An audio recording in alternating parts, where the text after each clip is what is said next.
Hello and welcome to another episode of Warm Blanket, the podcast where we embark on a journey to see what makes us feel good about Star Trek, where our love comes from, and what it means for us.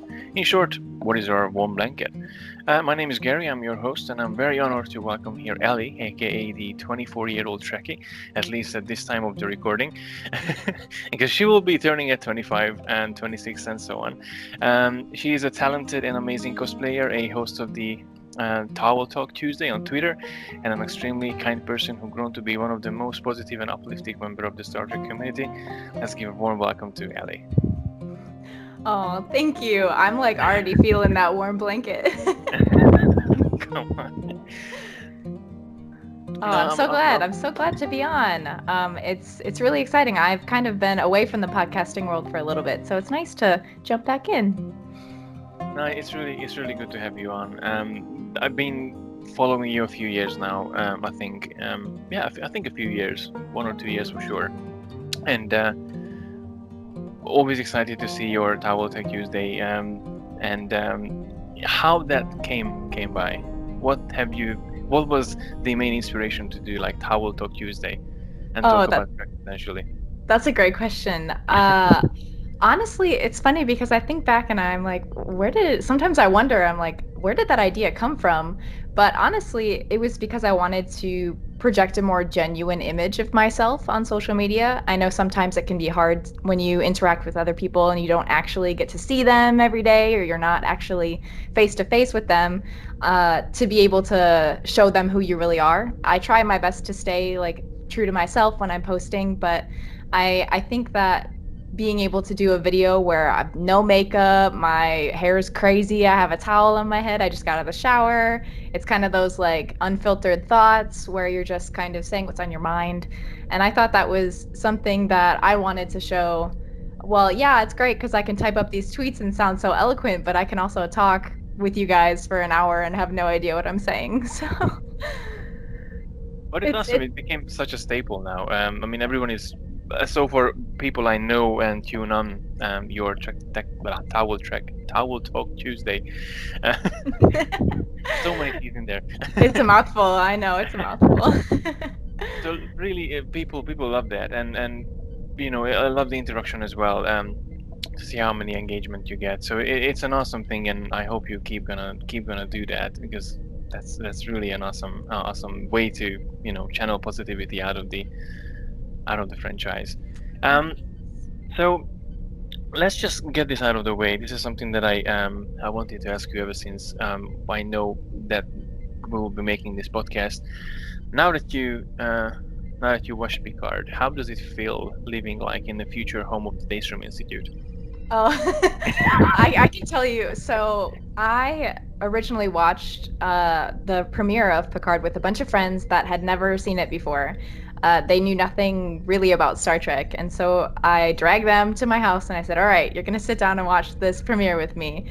And when that line dropped about the Daystrom Institute here in Okinawa, obviously all my friends here also live in Okinawa. So we were like screaming. We were so excited. We were like, oh my gosh, it's actually like a name drop in Okinawa. And I've been meaning to kind of walk around the island more. I mean, I can't really right now with the whole coronavirus stuff going on, but when we are allowed to go out more often, I was planning on going and taking some more pictures and being like, Daystrom Institute officer's log, went to this sunset beach today. You can see Daystrom Institute from over the cliff, stuff like that. So we'll see if that happens. But I've been searching. I can tell you I've been searching around here in 2020, and I have not yet found the Daystrom Institute. But I can keep searching. Maybe it's not been built yet, but I'm gonna keep my eyes open. Oh, no, that's awesome. We will look forward to that. And just out of curiosity, you mentioned friends and doing Star Trek in Okinawa. How was it? What's the fandom like in that part of the globe? That's a great question. So, it was about a month after I got here. They have a small Comic Con here. It's called the Okinawa Comic Con, and it's hosted by the military base here. Okay. And it was obviously different than what I'm used to coming from Southern California. I was going to San Diego Comic Con, WonderCon, stuff like that. Obviously, larger events. But Mhm. while the Okinawa Comic Con didn't have, I guess, like more high staple names of people that attended, and it certainly didn't have as many people, it still was fun in a way that I was able to wear my Star Trek uniform and people still knew what I was. There were a few Japanese locals that looked at me a little funny because I think they hadn't like connected the dots quite, where they're like, I recognize the uniform, but I don't know where it's from. But I'm working hard to try to get Star Trek to be more of a staple here. Yeah, I would say Star Wars is more popular. I also like Star Wars. No shame. I know that there's that big battle between the fandoms, but Not in this house. This but podcast, everyone is welcome. yeah, of course. But I've been trying to last few months ago I did a event out in town. They have what's called a nerd night where they people come together and talk about science topics, and it's the money raised goes to research grants for scientists here in Okinawa. And they also allow people to come in and talk about like some nerdy things. So I pitched a Star Trek talk for it and I got chosen, and I did that in February. And a lot of people in the room, the first question I asked them was who has seen it and who hasn't. And it was about equal. It was half and half. So it was good to see, but also good to know that there's lots of people that can get into Star Trek here, or at least try to. That's always awesome. You meet people they never knew Star Trek, and like, oh, there's a lot of opportunity to actually spread the word. Yeah, it's so fun when you actually get someone. Like, I've had a few friends that had no idea what Star Trek was, and then one of my friends, I got him watching Discovery with me, and he would come over every week when it was premiering, and we would watch it together. And now he's gone back through and watched the entire like franchise, and he loves Wow. it. And I'm like, ooh, +1 to the Star Trek fandom. That's always an amazing thing. I have to be honest. I never had this kind of friendship before, or even just a random person who I turn into like a Trekkie. Not that I really want to, force everyone to be a Trekkie, but sparking that interest is always interesting to witness and experience, which I never had, but maybe one day. Yeah, no, you got time. There's lots of time, and there's True. lots of Star Trek for people to enjoy. So That's very true. Yeah, that's very true. So, when did you realize you have the resemblance for Laren, oh, and number one? my probably two favorite Star Trek characters. Ro, obviously being my favorite. If anyone has followed me on social media, literally half the things I talk about is her. So, I actually once went the very first con that I went to in 2014. It was Wizard World Chicago was my very first convention, and I had a TNG jumpsuit, but I hadn't kind of come up with the idea to cosplay as Ro yet. And I went just in the jumpsuit, not as anyone in particular, just like, oh, I'm part of the TNG crew. And I went, and someone at the convention said, you look just like Ro Laren. You should try to cosplay as her. Get the nose ridges and the earring, and it would be perfect. And so like I cut my hair and I made a little prosthetic for the nose, and there I went. But I had also obviously been attracted to her as a character.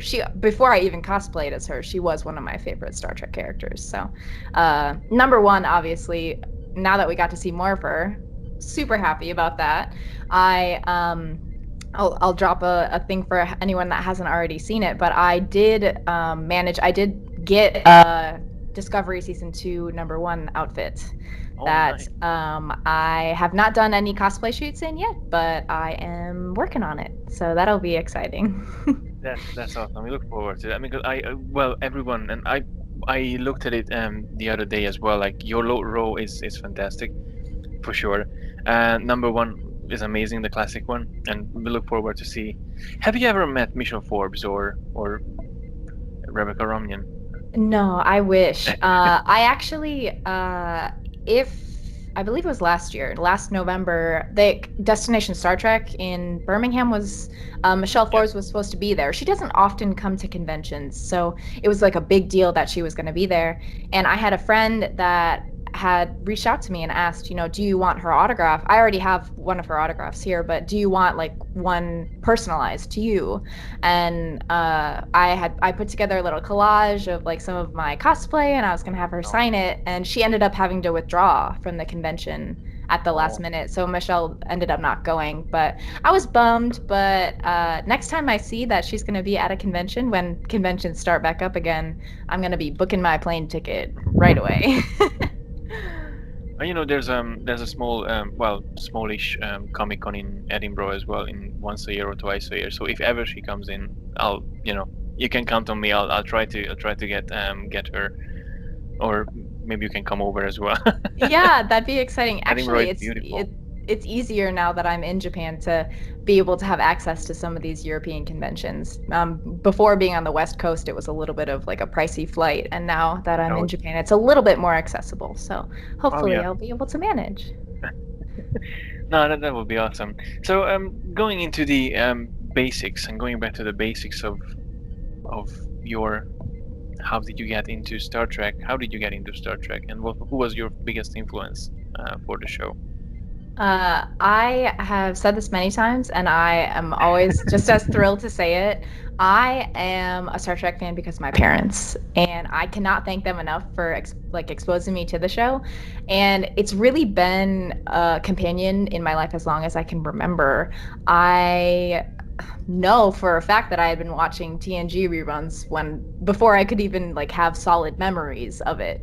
But my very first like solid Star Trek memory was sitting down every week to watch Enterprise with my parents, and that would have been I would have been about 5 or 6 years old, somewhere around that age. Oh yeah. So we would sit down and eat dinner and watch a Star Trek episode. And that was kind of like the thing my family all did together. And so even today, now that I'm 24 and my parents are, not as young as they used to be, but and I'm also not living at home anymore. But we still, when Picard was premiering, when Discovery was premiering, we would call each other every week, and my parents and I would talk about the episode and what we thought about it. And when I was home this summer, before I moved here to Japan, I had some time to be in Wisconsin, my home state. And we would sit down while I was staying at home with my parents for about a month. We would sit down almost every day. And on MeTV, we would watch Star Trek, hashtag all Star Trek for the all Star Trek crew out there, uh, almost every night. And so it's something that I always talk to them about. Most of my Star Trek opinions are also like synonymous with my parents' Star Trek opinions. Some of them aren't. They don't think Ro is a great character, and I will always be salty at them for that. So, what did you um, think about your cosplay idea then? Then you started cosplaying Ro at the end. Oh, yeah. They actually have always been very supportive of my whole Star Trek journey. I was originally more of just a person that would just really enjoy watching the show, and then I decided, hey, maybe I should branch out because this is something I'm really passionate about. I don't just want to, just watch it anymore. I want to talk to other people about it. I want to dress up as my favorite characters. I want to write blogs about it, do strange videos with towels on my head, all that stuff. Mhm. They have always been more than supportive, and every time I show them a new costume, they're like, "Oh my gosh, that's so cool!" They always share my stuff on Facebook, and I can't thank them enough. They think I'm a little bit crazy, but in a good way. I guess that's always the same. I mean, I remember my parents didn't really think that. For me, it was a tiny bit difficult because unlike you, my parents didn't really see the point of watching Star Trek. Like, oh, you're watching this show again? Like, well, I like it. Like, all right then, But they never really been super supportive. But I couldn't stop, and I kept going and collecting things and I remember, I think the second or third big model that I bought, and I brought it home, and my father was like, um, so I was like showing off, like, so I was so excited, like, oh, look at this! It's like this is the Defiant, like from DS9. I was like, oh, this is so amazing. It's like looks like the other two, and I was like, Oh. what? It was so crazy, but yeah, then but this time I think they got there that my parents actually they started watching because I have them all in DVD back home, so I left it at home as well. So they started watching Enterprise, which my mom actually quite likes, and I think they started with Voyager, but my mom doesn't like Janeway, so Oh no. Everyone's got their own Star Trek characters that they of like, course. so. Yeah, no, of course, and they're more like a Stargate fan anyway. So back in the I'm house, which I'm is in the also same nice. boat. So Multi fandom. no, absolutely, and I think that's the beauty of it. Like you can connect the threads from different franchises together. That's what you like, and you don't have to, as we talked about at the beginning. You just touched it. If you like both or you like all of them, that's totally fine. Mhm. So Ellie, that's your name, and we all know you as by year you're always a year older, 22, 24, 23, 25-year-old Trekkie soon, and what is the T stands for in your hashtag in your Twitter branding essentially? What is Oh, TTrekkie? oh, like the TTrekkie. Yeah, what's the T Actually, stand? originally I wanted to be the person on Twitter who had the handle Trekkie. But of Mm. course, as I came to Twitter kind of late in the game, I wasn't allowed to do social media for a long time. Um, my parents were kind of I mean, in a way, they're trying to protect me from it too. And when I was younger, all the cyberbullying stuff. But when I first got into doing this stuff on Twitter and wanted to make my own handle for just like something specifically Star Trek, I was like, okay, I'm gonna get the Trekkie handle. And of course, I typed it in and it said, this handle has already been taken. And so I was, okay, what's something that's catchy and that also is related to something having to do with me? I think something about, I guess, what people approach me a lot about with in regards to Star Trek is they're fascinated that I'm so young and so fascinated with the series. I now know many Trekkies younger than me, so shout out to all those young Trekkies. But the T essentially stands for. At that point, I started off as the teenage Trekkie. That's what my Oh, it wasn't the whole handle, but just like the actual like profile name was teenage Trekkie. I was 19 when I started this whole thing. And then it became the 20-year-old Trekkie, and then obviously it progressed from year to year. And so I wanted to do like T Trekkie, teenage Trekkie. And then I figured, well, I'm going to be 20 for a while. Like, I'll be in my 20s. So then that'll last through my 20s and my 30s. When I turn 40, I don't know what I'm going to do. I might have to change it. We'll see what that's happens. not so Team Trekkie. Not 30 anymore, Trekkie. Not teenage Trekkie. I don't know. I don't know, but it's funny because I didn't automatically think I was going to change it every year. I was going to do 20 something Trekkie and then not change it every year. And then I came up with the idea of, oh, well, every year, then it can be kind of like a fun thing leading up to the changeover for this next year will be 25-year-old Trekkie. And then my birthday's in September. So, oh, well, the beginning of September up until the day that I turn 25, then I can do something like some cool videos or maybe have some people on a Skype chat, stuff like that. And it's kind of just become a fun tradition every year. So you mentioned September. Is your birthday close to Star Trek birthday, or do you share a special occasion? It's You, the s- my birth. Mine's the you 15th. shared a It's the special month. 15th. Yeah, the month, but my birthday's on the 15th. So, not quite, but that would be like the ultimate amazing thing is if it would be the Star Trek birthday. Like destiny calls to celebrate together. Yeah, pretty much. So you mentioned at the beginning that you haven't been sitting in front of the chair in terms of podcasting, but I did notice in your Twitter handle that you kind of the host of a Who is Trek podcast, which I tried to dig up, but I couldn't find anything. Yes.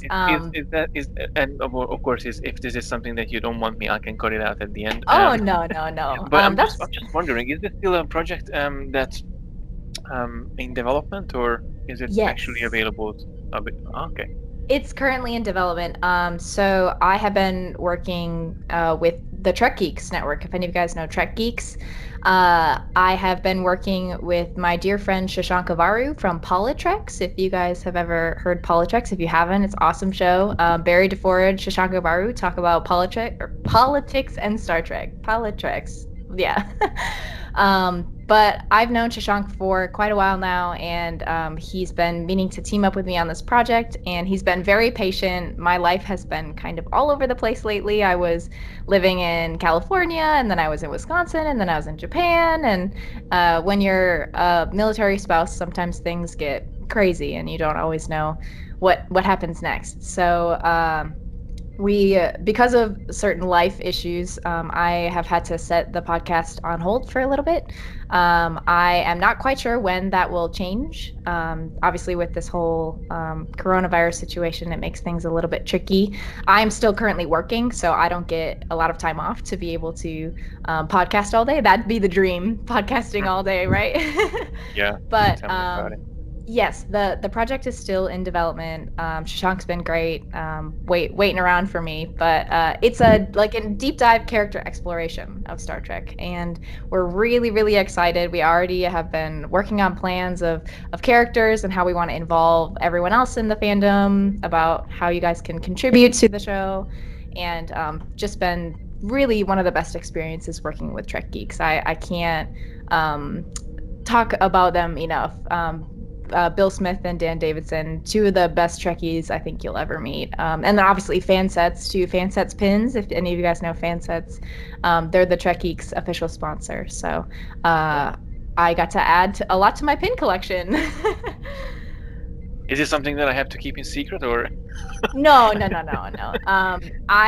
I've been we've launched. There is a Who Is Trek Twitter page as well as Instagram. There's not that much on it yet because we don't currently have a show like out there to market quite yet. But both of the handles exist, so you can follow them. So when it does, we do like launch it. You can follow. It's at Who Is Trek, like the @ symbol, and Who Is Trek on Twitter, and then Instagram is at Who Is Trek Pod. Yes, I believe that's correct. But yeah, it's podcasting is something I really didn't think I would ever get into, and now it's something I love so much. So it's been a little weird not being in front of the microphone. That I had gotten used to it for a while when I was with Tricorder Transmissions. So looking forward to getting back to that. No, it's certainly an interesting experience. Just from my perspective as well. When I started this show a couple of weeks back, I was afraid that I'd never imagined that I'm going to do a podcast. But when I started doing this, wow! The level of excitement and the emotions that sometimes goes into an episode, it's just awesome. Like opened a whole new world for me, which, from your perspective, I'm pretty sure you have done many of them before, and yeah, we look forward to see you back behind the chair. Thanks. Behind the microphone, not behind the chair. Yeah, well, I'm sitting in a chair too. So. I mean, I guess I could podcast standing up. I don't know. This is awkward. I work too much, probably. That's one of the reasons I'm a bit tired sometimes. But nevertheless, so aside from podcasting, you have a small YouTube channel as well.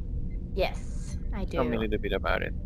I have been furiously trying to brainstorm content for YouTube. I know, I guess I will say out there that there are some very negative Star Trek YouTube content creators. I'm not going to name names. I'm not going to call out accounts or anything, but it came to my attention that it was really causing some people in the fandom to be distraught about these content creators. And I don't know that it's necessarily my job to combat that, but I think that I would like to be able to share my voice in a different type of way. And YouTube, I guess, is that different type of way. So I'm not saying that my choice was, oh well, I need to be the superhero that saves the Star Trek YouTube, because I don't think of it like that. But I think that sometimes in a sea of negative voices, a positive voice can make all the difference. So I'm hoping to be able to add more to that. I'm getting a little bit better acquainted with video editing and different styles, and coming up with cool video ideas. I only have a few out there right now. I've been trying to upload all the Tal Talk Tuesday videos, going back through my archive on my phone, because if you've watched the show Tal Talk Tuesday, I do it on my phone, and some of these are from 2 years ago, and like going back, scrolling and trying to find it. But I'm planning on adding some more things. I did an unboxing video a few weeks ago with my Yeah, husband. I My have seen husband's that. really into figures, like figures, sideshow hot toys, very expensive figures that I don't know that I could have ever imagined myself getting. I talked to my dad about it, and he's like, "You unboxed them? Excuse me? Why are they like leave them in the box?" He was freaking out. But I think, if you're gonna get a figure, I don't know. Those of you on the podcast can't see it, but in my background right now, there are figures. So, Yeah, I was um, just about to point out that there's quite a few of them in there, and there's a yeah, Kirk and Spock peeking out behind your chair as well. yes. Those are the two that I unboxed in that video. It was for First Contact Day. So, I also have a QMX Picard figure that I have still in its box, but I am planning on taking out, and so maybe that will be the next video. I don't know yet. But I hope you're not the kind of person you think like, because there's a few people who's like, oh, you have to keep it in original box because otherwise it loses its value, which kind of true. I mean, you buy a car, you don't use it, but you won't be able to sell it for the same price anyway, even though you didn't use it. Do you not really thinking about this when you like unbox something like really rare or special edition? Yeah, I was talking to my husband about this because I at first when he started getting into collecting the figures, I was of the same mind where I was like, don't take it out of the box. Like if you let it sit for like 10 years, that's gonna be like worth a ton of money. But it came down to it as like the figures itself are like a type of art, and he and I decided that we'd really like to have that art displayed, not just being able to see a picture of it on the front of the box, but actually being able to set it up. Kind of my husband does a fun behind me. He sets them up in a certain way, has different shelves for different things. We're planning on getting some new shelving to be able to add more because that shelf back there is very full and we have more figures to unbox. So, Wow. um, but he's really into it and he's kind of dragging me into it, and I'm not sad about it. So I'm getting there too, and now I just have to get him into Star Trek. He's getting there. I'm trying. What do you like collecting in terms of Star Trek? Honestly, I am not partial to one thing or the other. I think the whole like memorabilia thing is you can take it in so many different directions. So at first I really was only into collecting like Star Trek related items of like, oh, here's a notebook that has Star Trek stuff on it, or here's a T-shirt that has Star Trek stuff on it. But then as I got more and more into the fandom, I was like, well, I'm okay with spending a little bit more money for something that I would treasure a little bit more. Like, oh, I'm gonna get this collection of Star Trek autographs, or I'm gonna get these like 80s Star Trek figures. I had a friend that mailed me an Ensign Ro figure, one of the old like ones that's in the box, and he also sent me a Riker figure where his like uniform is ripped and all this fun stuff. But I'm not really one way or the other about it. I think I if I'm walking up at a store or if I'm browsing online and I see something that I think is really fascinating, I'm just gonna get it because I think it's cool.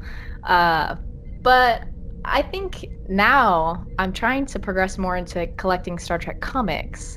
I've been trying to keep up with the IDW's current run of Star Trek comics, but Star Trek has been passed around between different Marvel and DC, different comic Yeah. book publishers. So I've been kind of trying to look back and trying to say there's a Starfleet Academy series that was I don't actually know what year it came out, but I had a close friend at a comic shop that found an issue for me, just one, and he gave it to me, and I was just like, okay, I have to find all of these issues now, and so I have to track down this Starfleet Academy run, so I can get the whole perspective of that series of comics.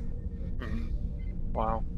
I, I have to be honest, I did not know that Star Trek comics were. I mean, I know that the IDWs are coming out almost every year now, Mhm. because of the new show and obviously with the Kelvin timeline.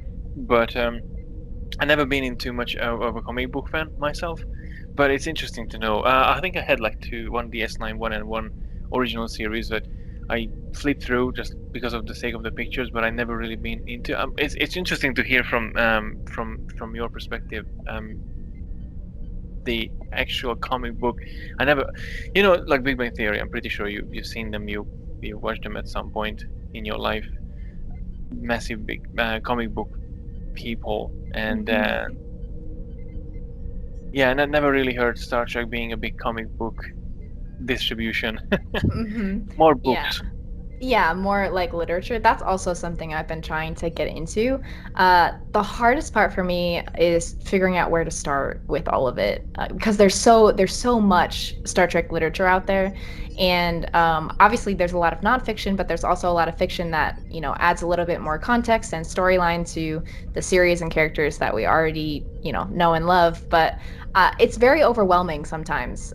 Sometimes even I was talking with someone recently about this, one of my friends that's looking to start Star Trek, just the show itself. And he's very overwhelmed because there's so much in the franchise. He's saying, there's so much here. It's very overwhelming. I don't even know where to start and how I'm ever going to get through all of it. And in regards to Trek books, Trek Book Club, if you have not ever checked out Trek Book Club, I'm a member of, or I'm a patron of theirs on Patreon. But I've been trying to keep up with the books every month. They have a good wide variety from different, like they pick from different series, and it gives you a little bit of that taste. And then once I get a little bit of a taste, I'll be able to go back and say, oh well, now I can go through that Star Trek TOS number 1, 2, 3, 4, 5, etc. I love to read, so and there's a lot out there, and I'm 24. I got time. So interesting that you mentioned about the if someone wants to get into Star Trek for the first time and have no clue where to start because there's an overwhelming amount of episodes and movies and books and comics and games, whatever, available. What would you say for a person who just like heard that, hey, Discovery and Picard, what is that? Like, do I have to watch something? What would you say what they should start with to That's not to get so much scared of? Yeah. I honestly have heard this question a lot because I think that I talk about Star Trek so much that my friends just automatically get either not necessarily fascinated with the show, but they're just like, what is this thing that she is constantly talking about and posting about everywhere?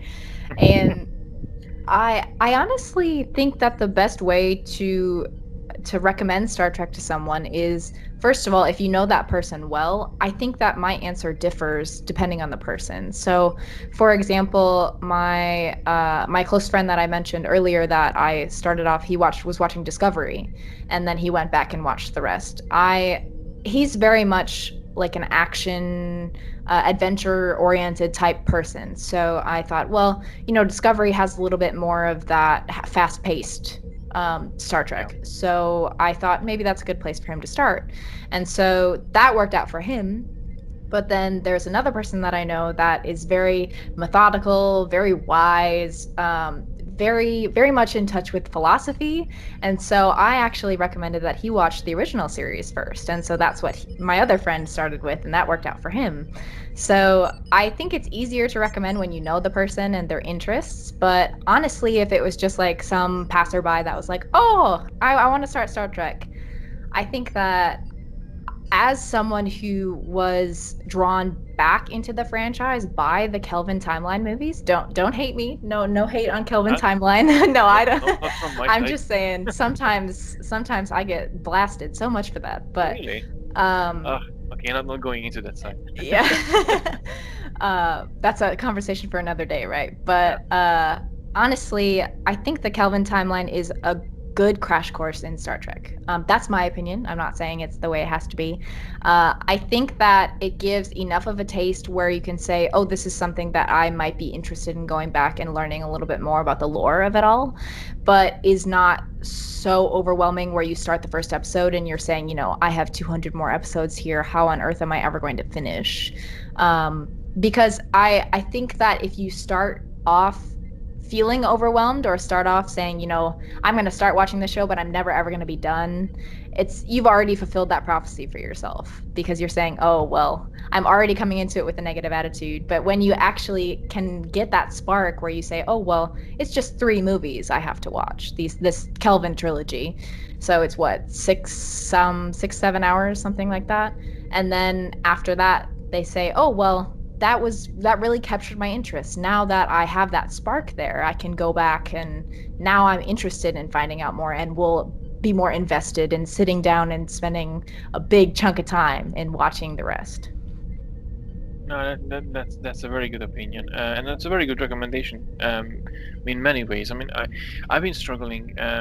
I was struggling. I stopped struggling now because I kind of gave up a little bit, but in a positive way. Because so with my wife, we decided to sit down and watch Star Trek, and she was asking like, okay, what would be the, see, just to start from, and I kind of messed it up. I was so stressed about how to introduce Star Trek to someone who never really got engaged with the content before, or never really been interested, to how to spark this interest. And I've been struggling a lot, and going through the back catalog, like, oh, shall we start with TNG, shall we start with DS9, shall we start with Voyager? And I was like, okay, TOS is too old for today's standards, in a sense, for not hardcore fans, of course. If you go into Next Generation, that still has at least the first season, that this TOS kind of taste. DS9 is a bit more down to earth in terms of characters, and it's a bit more relatable, I think, in many ways. And then Voyager, of course, it's a more modern show. Uh, it has a beautiful story arc from the very beginning. Not that all the others don't, but then that definitely not Discovery, because that's, if you really want to get the heart of the story, at least it's my opinion. And again, apologies for everyone who's not agreeing with me. And I got into so badly that we started watching Voyager, but then I realized that the technobabble was so much of it just in the first episode that even I got a bit of a headache and started thinking. And I was seeing that she was struggling as well. So at the end, we started watching Star Trek 6, which was an absolutely fantastic entry too. It was a bit of a mystery, bit of a murder stuff in there. So it was an interesting process to see, like, for a totally non-interested in sci-fi, in Star Trek, or Star Trek and sci-fi in general. Like, that particular movie worked out well without putting into too much effort. Yeah. I'm going on too much now. No, actually, it's very interesting that you say that, because I'd mentioned earlier that I'm working to get my husband into Star Trek. I don't force him to watch it, but I'm slowly, surely trying to spark that interest, which I know is there, because I know if he were to be very invested in watching it, or actually like take the time to sit down and get a little bit more immersed, and because he's seen bits and pieces here and there, but it's hard to form an overall picture from bits and pieces, so he's still not really on that train. And I'm trying to get him on that train. And so I asked him, I gave him the ability to choose. I explained all the series to him and said, now you know what time period in the Star Trek universe they're set in, whether that's chronologically in how it was made, like when the series was created, or when, like, actually, like, okay, well, TOS or Enterprise was first, and then TOS, and then chronologically within the universe. And so he chose to watch Enterprise first, which was my, like, first solid formidable memory of Star Trek growing up. So he he's it's growing on him. I would say that Enterprise takes a little bit to grow on some people, but it's one of my favorite series, obviously for the nostalgia portion of it, because it's something I did with my family. But it's something that I obviously wish we would have gotten a few more seasons of, because he's saying, well, how come, there's 7 seasons of TNG, but there's only, Enterprise doesn't have that many. And I was like, oh man, I wish.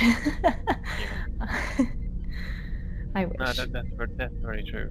So so basically we can totally say, I mean, can we say that Enterprise is your favorite for many reasons, or is there any, what's your favorite Star Trek? I know it's a stupid question to ask, and quite just like quite ordinary question to ask as well, but what's your favorite Star Trek? Actually, my favorite Star Trek for content purposes is Deep Space Nine.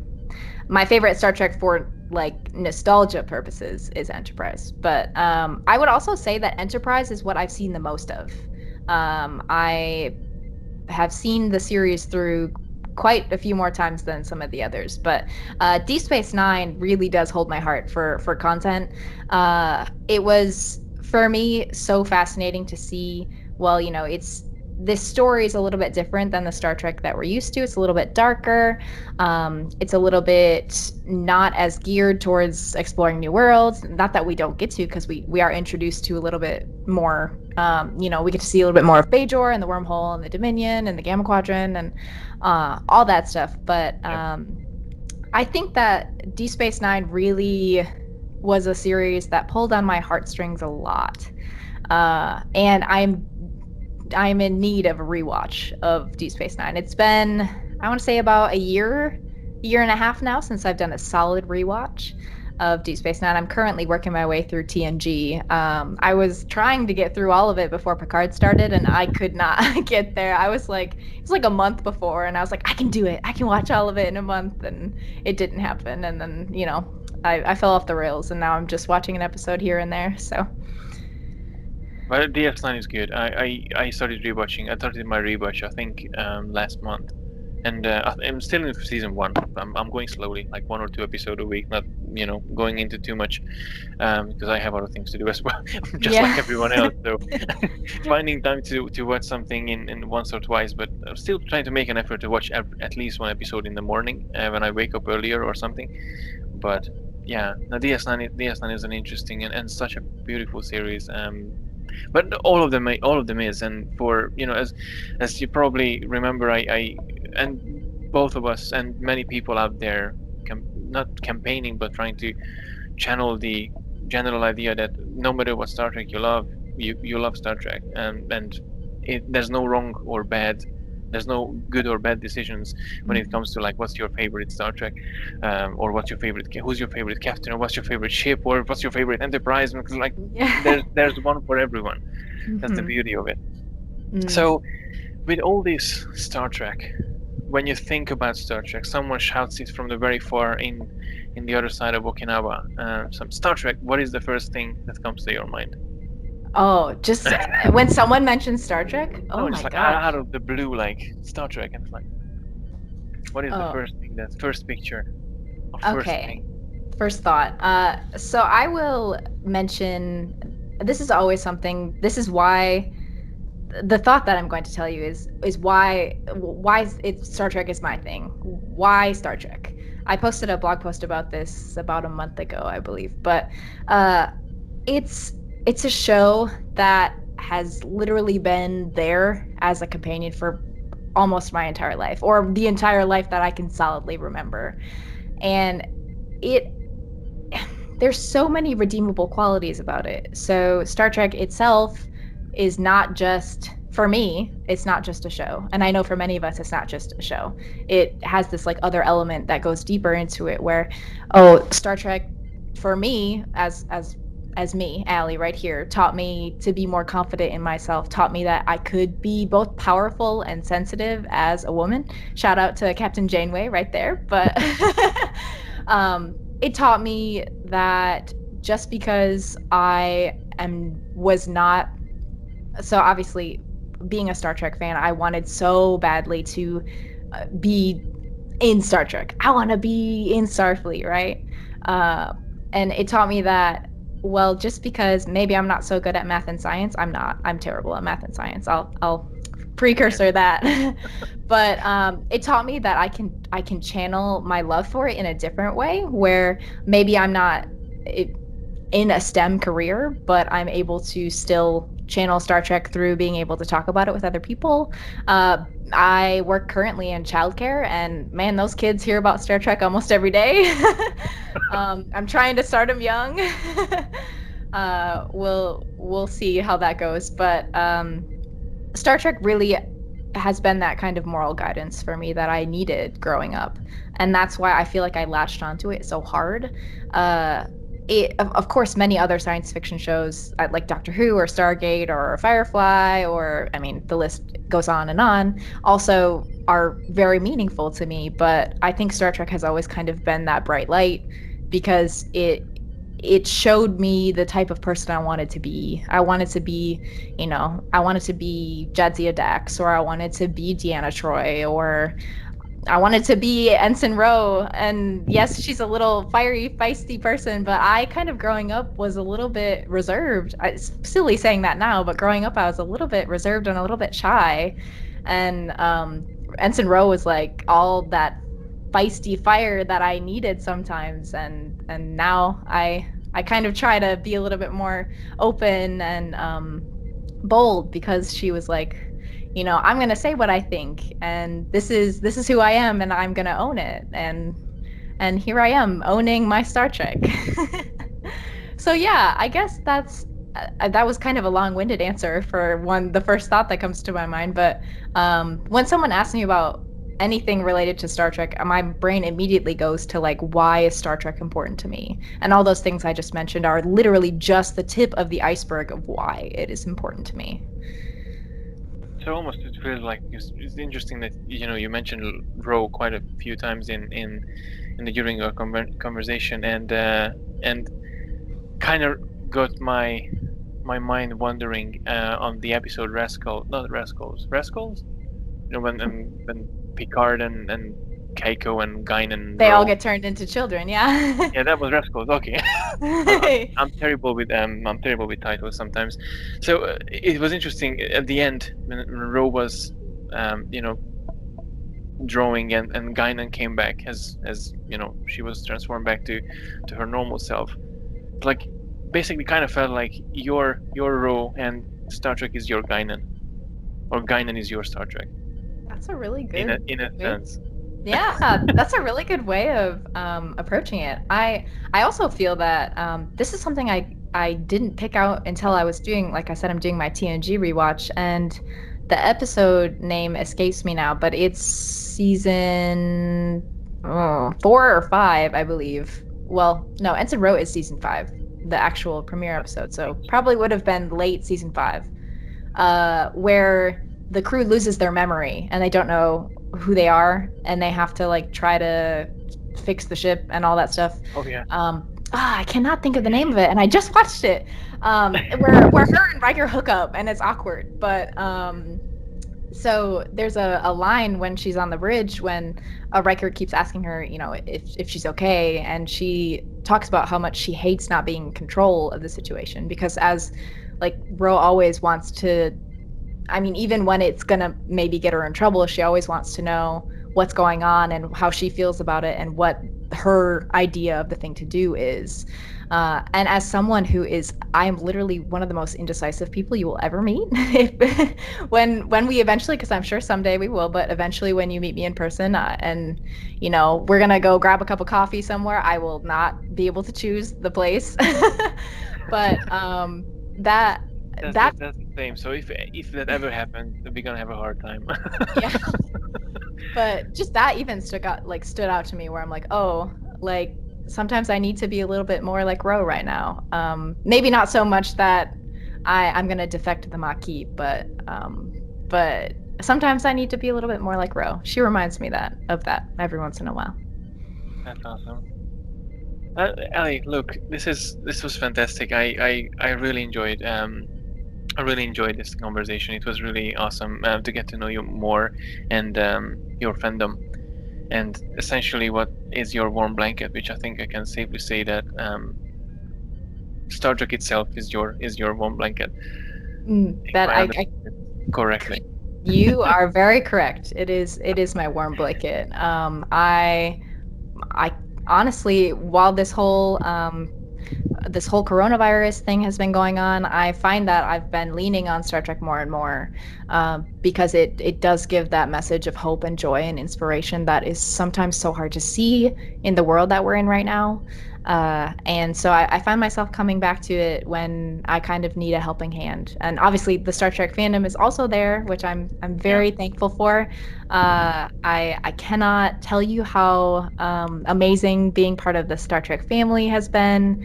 I honestly, like, thinking back now, I can't even imagine my life without it. So, and you are a part of that Star Trek family, so thank you for supporting me and obviously having me on the show. It's been really nice to kind of dig into that, this whole Star Trek is my warm blanket, and I will take any opportunity to talk about it. And I'm going to take your word for it in the future as well, because I would love to welcome you in the show in the future at some point as well. It's been a really honor for me, and I hope for my audience as well. And if anyone wants to get in touch with you, and obviously, if no one knows you at this point, then that's impossible. But obviously, you're quite active on Twitter.